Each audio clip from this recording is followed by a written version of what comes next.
Have you ever wondered if there's a better way to calculate loss in Keras? If you're looking to optimize the median instead of the mean, you're in the right place. Today, we're diving into how to customize your loss function in Keras. I totally get it. The Keras documentation states that the default behavior is to optimize the mean of the output array across all data points. This can be frustrating if you're aiming for a more robust measure like the median. You're definitely not alone in this concern.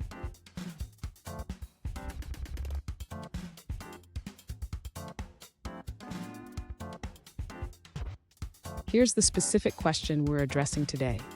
One user asked, is there any way we can optimize the median of the output array across all data points instead of the mean? If this sounds like your situation, stick around as we explore the solution together. So, why would you want to use the median instead of the mean? The median can be more resilient to outliers, providing a better representation of your data in certain scenarios. Let's break down how we can implement this in Keras. And don't go anywhere. At the end of this video, I'll share a bonus tip that will help you enhance your model's performance even further. To calculate the median loss in Keras, the user will first need to create a custom loss function.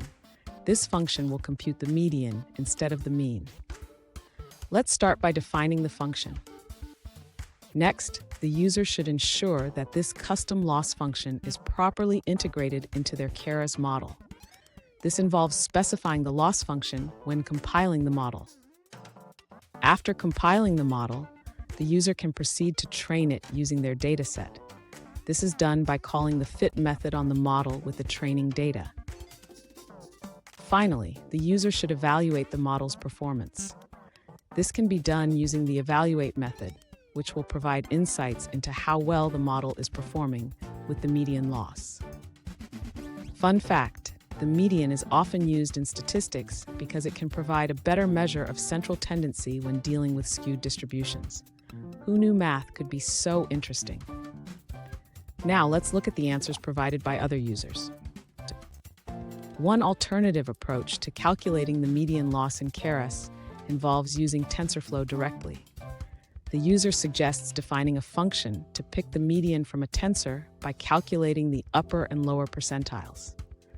This function can then be integrated into a custom loss function called median squared error. Here's that bonus tip I promised. Always visualize your data before deciding on the loss function.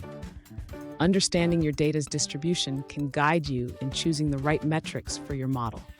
And there you have it. You've learned how to calculate loss as the median in Keras. Remember, customizing your loss function can lead to better model performance. If you found this video helpful, hit that subscribe button for more tips and keep experimenting with your models.